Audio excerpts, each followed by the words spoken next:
Why are we having issues?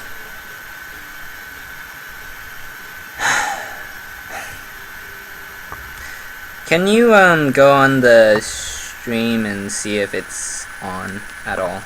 It's currently offline. Okay. Hold on, it's loading. Yes, it is on currently. There's an ad.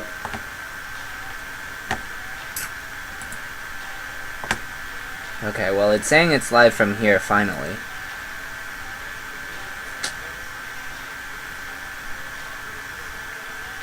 Maybe?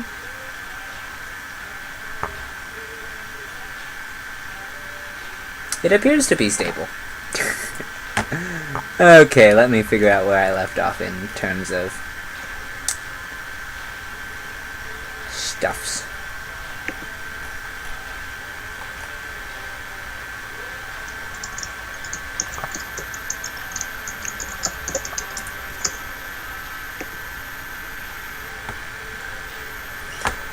Okay.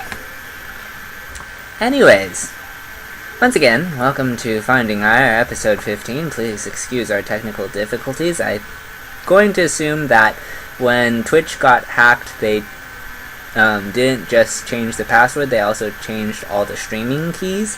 So, that was probably what that was about. Because once I changed the streaming key, or updated it, it seemed to fix the problem. Anyways, that's what I get for not testing this midweek when I saw that it got hacked. Yeah. Yeah. Okay.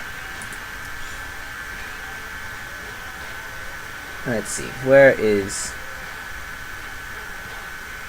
You're not in StarCraft. Loading.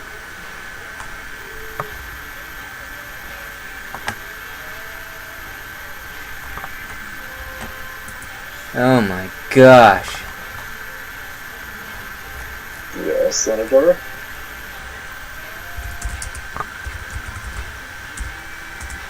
Yeah. Arson is very hyper. I got spammed by highs. I was like, why do I have over 10 messages? Oh. Oh dear. He reminds me of Zach sometimes.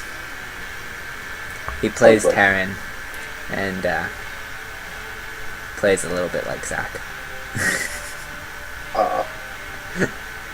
He's like Zach, but slightly more macro oriented.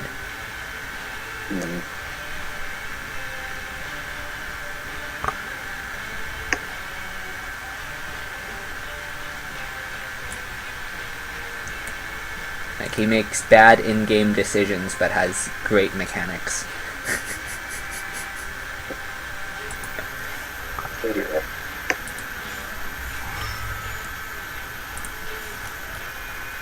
Anyways, where did that game go? I just had it in front of me, and then I scrolled because I was bored and not paying attention, and then, okay, here we go.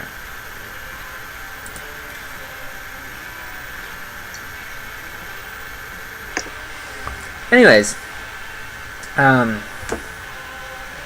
this is gonna be on Daybreak. It's, not in the current, map, pool, and it probably won't ever be, because it's an old map, unless they do a dream pool again. It's an old map.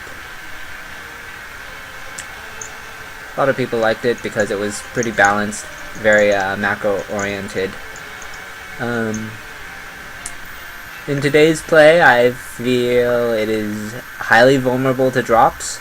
It's kind of it's a Wings of Liberty map, so back in Wings of Liberty, drops in airplay were a thing, but they weren't nearly as powerful as they are now, and yeah, that's kind of changed by now.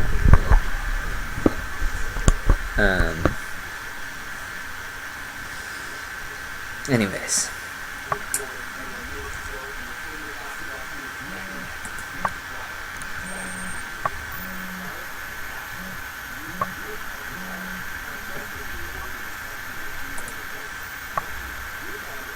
I guess I'm gonna have to draw a new overlay to accommodate the new layout. Anyways.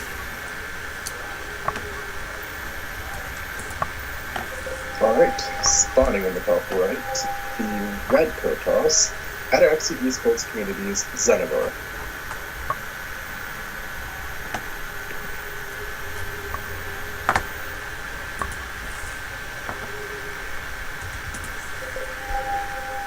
And spawning in the bottom left, the blue Terran, that guy.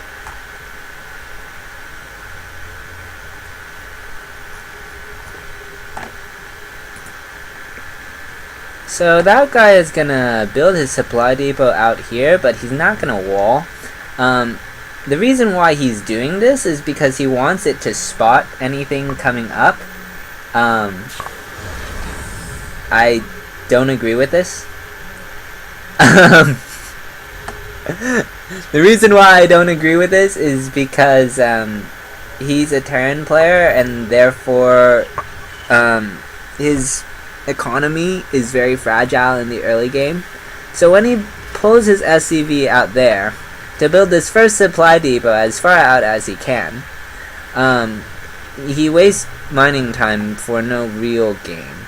What he can do is build his supply depot here, his barracks here like he did, and then his second supply depot can go out here if he wants. Meanwhile, he can, if he feels like something got, and then when he gets his first Marine or Reaper, if he feels like he's scared of a, like, maybe someone is cheesing him and gonna proxy something over here, he can take that first unit, whatever comes out, and scout the inside of his base. Alternatively, what he can do is take an SCV later in the game and scout the inside of his base. Regardless, it's just a waste of time for no real benefit. It's one of those little things that doesn't really matter at this level because everyone makes errors, but it adds up when you're making a lot of them. So start cutting them out, and yeah.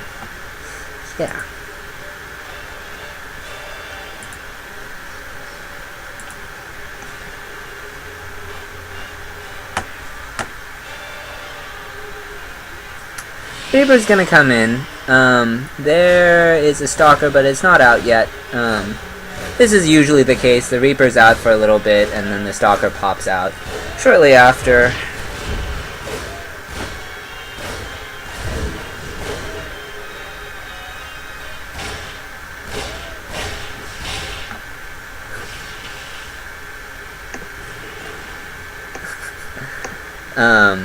For those of you techies that ever watch this, Nathanius is hiring a slave to cut Twitch VODs for him. He says it might be better pay than an actual slave.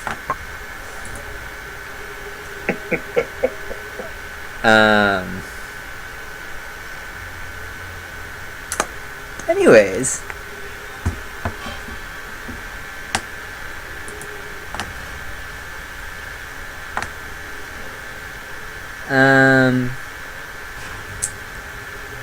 That guy is also sort of creating chokes with his buildings. This is generally good. I generally agree with this. Certain Protoss compositions will use this against you, but generally speaking, this is a good idea. For what Zenador is doing and the nature of this base, it's kind of too soon to tell whether this is going to be advantageous for him. He's throwing down a Dark Shrine. He's going to get a Robo, I imagine. Yeah, here's the Robo. And basically, this is going to start a Warp Prism. It will pick up the DTs over here and drop them in over here. The point of that is to avoid a missile turret over here and for scans, be it in the mineral line or attacking the add-ons. There's this Reaper still, and it's gonna continue to hold the watchtower.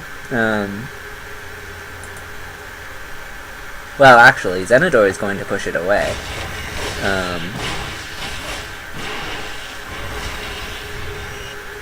That was actually really smart. Zenidor, I don't know if he thought that through, but basically what he did is he took he blocked the watchtower's vision while the warp prism was going. So basically, the DT drop has not yet been scouted. There are no missile turrets in the main. Actually, he has no missile turrets. He does have scans though, so well, now he doesn't. Okay. This is gonna hurt. Close your eyes, Terran players. Oh dear. This is a classic Zenidor move. Oh yeah. There's a scan now, and they kill both DTs. We'll see if Zenidor decides to commit anything further to this. Doesn't look like it. He's going home. Still, that, I mean, basically,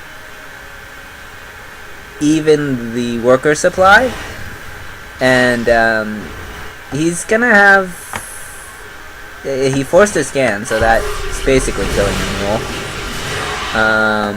Forces another scan with that lone DT. Okay, Zenidor knows that this is coming. He's gonna back into his natural, but it looks like that guy is chicken now. Come all the way across the map and feel like he can't do anything. Archon's coming out. Yeah, that's generally the transition from a DT drop. You get an Archon for splash damage. Usually only one Archon for a while. Might get more later, but missile turret's going up at the natural, and there should be one in the... There it is. Question. What happens if Zenidor moves his DTs over here? Seeing as there's only one missile turret in the main? I mean, yeah, the add-ons are protected, and most of the... And the right side of the mineral line is in vision, I suppose, but, I don't think Zenidor will, though. But this is another thing that I mean. So, yes, it's good to have a missile turret by the add-ons and a missile turret in your by your mineral line, but you can't cover both. You need one for each if you're going to try and defend this. Of course, by now it's so late that it's unlikely that Zenidor will continue to drop DTs, but if he were to, that's not really solving the problem. So, as it is, you need 3 missile turrets, one for production, one for both mineral lines, in order to properly defend against DT drops. Most Protoss will not drop you with DTs. Most Protoss will try a front door approach in which you are fine with only one missile turret at the front. The key difference between in identifying a DT drop versus DT rush or expand is that you want to look for this robo.